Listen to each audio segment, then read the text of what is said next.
নমস্কার, সবাইকে স্বাগত আমার স্বপ্নাখোঁজ এডুকেশন চ্যানেলে। আমি সুজিত কুমার মাইতি, ইতিহাসের শিক্ষক। চলে এসেছি দ্বাদশ শ্রেণীর একটি বিষয় নিয়ে।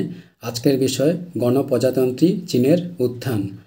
ভিডিওটি ভালো লাগলে লাইক, কমেন্ট, শেয়ার ও সাবস্ক্রাইব করে রাখবেন। আর পাশের নোটিফিকেশান বোতামটি সক্রিয় করে পাশে থাকবেন, যাতে এই রকম নতুন নতুন ক্লাস ভিডিও সবার আগে আপনার কাছে পৌঁছে যেতে পারে। শুরু করছি আজকের বিষয়, চীনে গণপ্রজাতন্ত্রী চীনের উত্থান। কি বলা হচ্ছে, চীনে পশ্চিমী সাম্রাজ্যবাদী রাষ্ট্রগুলির আধিপত্যের ফলে সেখানে পাশ্চাত্য শিক্ষা ও আধুনিক পাশ্চাত্য ভাবধারার প্রবেশ ঘটে। ফলে চীনের শিক্ষিত শ্রেণী বহির্বিশ্বের ভাবধারার সঙ্গে পরিচিত হওয়ার সুযোগ পায়। 1917 খ্রিস্টাব্দে প্রতিবেশী রাশিয়ায় বলশেভিক বিপ্লবের সাফল্যে উৎসাহিত হয়ে চীনের অনেক বুদ্ধিজীবী মার্ক্সীয় সাম্যবাদী দর্শনের প্রতি আকৃষ্ট হন। ক্রমে চীনের সর্বত্র কমিউনিস্ট ভাবধারার প্রসার ঘটে এবং 1949 খ্রিস্টাব্দে গণপ্রজাতন্ত্রী চীনের উত্থান ঘটে। এবার বলা হচ্ছে গণপ্রজাতন্ত্রী চীনের উত্থানের কারণ। কি বলা হচ্ছে, 1949 খ্রিস্টাব্দের 1 অক্টোবর কমিউনিস্ট নেতা মাও সেতুংয়ের নেতৃত্বে গণপ্রজাতন্ত্রী চীনের উত্থান ঘটে। গণপ্রজাতন্ত্রী চীনের উত্থানের পিছনে যেসব কারণগুলি ছিল সেগুলি হলো: 1. চৌঠা মে আন্দোলন। ডক্টর সান ইয়াতসেন 1911 খ্রিস্টাব্দে মাঞ্চু শাসনের অবসান ঘটিয়ে চীনে প্রজাতান্ত্রিক বিপ্লব সংগঠিত করেন। 1. কেন্দ্রীয় শাসনের দুর্বলতা। কিছুদিনের মধ্যে চীনের কেন্দ্রীয় শাসন দুর্বল হয়ে পড়ে এবং দেশের বিভিন্ন অঞ্চলে সমরনায়কদের প্রভাব দারুণভাবে বৃদ্ধি পায়। উত্তর চীনে সমরনায়করা প্রায় স্বাধীনভাবে শাসন পরিচালনা করতে থাকে। 2. প্যারিস সম্মেলনের বৈষম্য। এদিকে প্রথম বিশ্বযুদ্ধের পর প্যারিসের শান্তি সম্মেলনে 1919 খ্রিস্টাব্দে চীনের প্রতি বৈষম্যমূলক আচরণ করা হলে সমগ্র চীনে বিক্ষোভ ছড়িয়ে পড়ে। পিকিং বিশ্ববিদ্যালয়ের অধ্যাপক চেন তু শিউ এর ডাকে চীনের কয়েক হাজার ছাত্র 1919 খ্রিস্টাব্দে চৌঠা মে তিয়েনানমেন স্কোয়ারে বিক্ষোভ কর্মসূচিতে যোগ দেয়। এই ঘটনা চৌঠা মের আন্দোলন বা মে 4th মুভমেন্ট নামে পরিচিত। আন্দোলনে যোগদানকারী ছাত্ররা মার্ক্সীয় দর্শনের দ্বারা বিশেষভাবে প্রভাবিত হয়েছিল। 3. শ্রমিকদের অংশগ্রহণ। চৌঠা মের আন্দোলনে ছাত্রদের সঙ্গে চীনের শ্রমিক শ্রেণীও অংশগ্রহণ করে।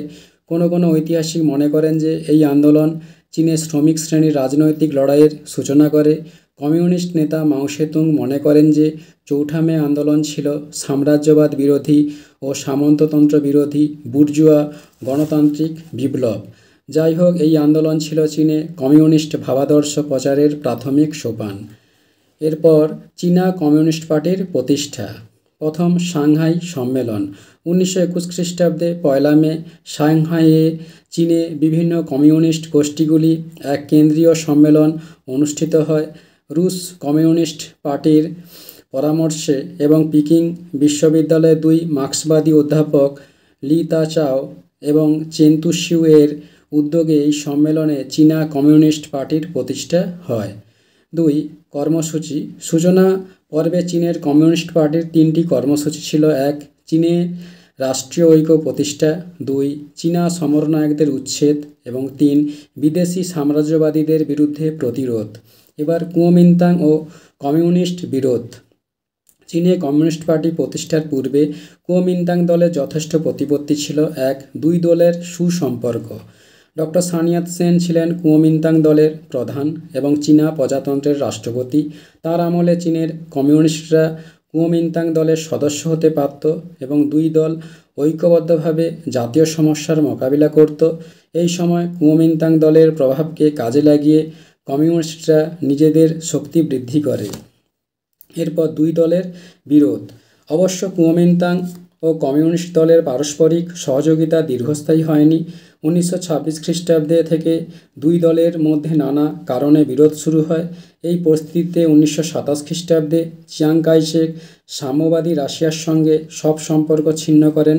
চীনের সব উচ্চপদ থেকে কমিউনিস্টদের বিতাড়িত করা হয় এবং চিয়াং এর নির্দেশে ক্যান্টং, নানকিং প্রভৃতি অঞ্চলে নির্বিচারে গণহত্যা চালানো হয়। এতে বহু কমিউনিস্ট নিহত হয়।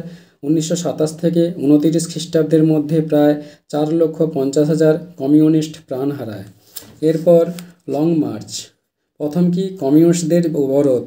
চীনে গৃহযুদ্ধের সুযোগে জাপান চীনের মাঞ্চুরিয়া প্রদেশটি দখল করে জেহল পর্যন্ত অগ্রসর হয়। জাপানের আগ্রাসন প্রতিরোধ কোনো উপযুক্ত ব্যবস্থা গ্রহণ না করে চিয়াং কাই শেক কমিউনিস্টদের নিধনে বেশি সক্রিয় হয়ে ওঠেন। তিনি কমিউনিস্টদের প্রধান ঘাঁটি কিয়াংসি অবরোধ করে তাদের নির্মূল করার চেষ্টা চালান। এরপর দীর্ঘ অভিযান। এই পরিস্থিতিতে মাও সেতুংয়ের নেতৃত্বে পরিবার পরিজন সহ প্রায় 1 লক্ষ কমিউনিস্ট সরকারি বাহিনীর অবরোধ ভেঙে দীর্ঘ 6000 মাইল পথ অতিক্রম করে দক্ষিণ চীন থেকে উত্তর পশ্চিম চীনের দুর্গম পার্বত্য অঞ্চলে পৌঁছয় এবং সেখানে অপেক্ষাকৃত নিরাপদ স্থান সেনসি প্রদেশে উপস্থিত হয়। তাদের যাত্রা শুরু হয়েছিল 1934 খ্রিস্টাব্দের 16ই অক্টোবর এবং শেষ হয়েছিল 1935 খ্রিস্টাব্দের 20 অক্টোবর। এই 370 দিন পায়ে হেঁটে বহু পাহাড় পর্বত, নদ নদী, সরকারি বাহিনীর আক্রমণ এবং প্রবল দুঃখ দুর্দশা অতিক্রম করে মাত্র 8000 যাত্রী তাদের গন্তব্যস্থলে পৌঁছায়। এই ঘটনা ইতিহাসে লং মার্চ বা দীর্ঘ যাত্রা নামে পরিচিত। এবার সচেতনতা বৃদ্ধি। দীর্ঘ 6000 মাইল যাত্রাপথে তারা 11টি প্রদেশ, 5টি তুষার সিংহ, 18টি গিরিশ্রেণী এবং 24টি নদী অতিক্রম করেছিল।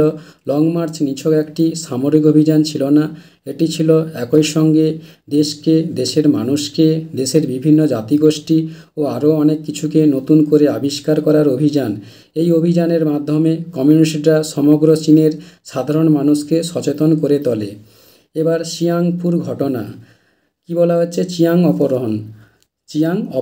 চিয়াং 1936 খ্রিস্টাব্দে চিয়াংপুতে এলে চেং শিউলিয়াং নামে জনৈক সেনাপতি তাকে অপহরণ করে 12ই ডিসেম্বর আটকে রাখেন। পরে রাশিয়ার হস্তক্ষেপে তিনি মুক্তি পান 25শে ডিসেম্বর এবং কমিউনিস্টদের সঙ্গে যৌথভাবে জাপানের আক্রমণ মোকাবিলায় রাজি হন। এই ঘটনা চিয়াংপু ঘটনা নামে পরিচিত, যা চীনে কমিউনিস্টদের অগ্রগতির আরও একটি পদক্ষেপ।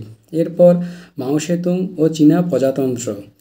এরপর বলছে প্রজাতন্ত্র প্রতিষ্ঠা। কুওমিন্তাংদের পরাজয়ের পর মাও সেতুংয়ের নেতৃত্বে 1949 খ্রিস্টাব্দে 1 অক্টোবর পিকিংয়ে জনগণের প্রজাতন্ত্র প্রতিষ্ঠিত হয়। এই প্রজাতন্ত্রের প্রথম সভাপতি বা চেয়ারম্যান হন মাও সেতুং এবং প্রধানমন্ত্রী হন চৌ এন লাই।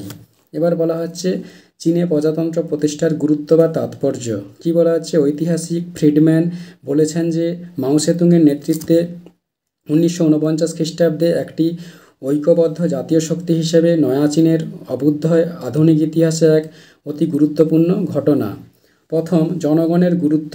কমিউনিস্ট বিপ্লবের মাধ্যমে চীনের জনগণ ঐক্যবদ্ধ সংগ্রাম করে বিদেশি সাম্রাজ্যবাদ নিয়ন্ত্রিত সামন্ততন্ত্র ও পুঁজিবাদ ধ্বংস করে জনগণের প্রজাতন্ত্র প্রতিষ্ঠা করে। এর দ্বারা প্রমাণ হয় জনগণই হলো শেষ কথা।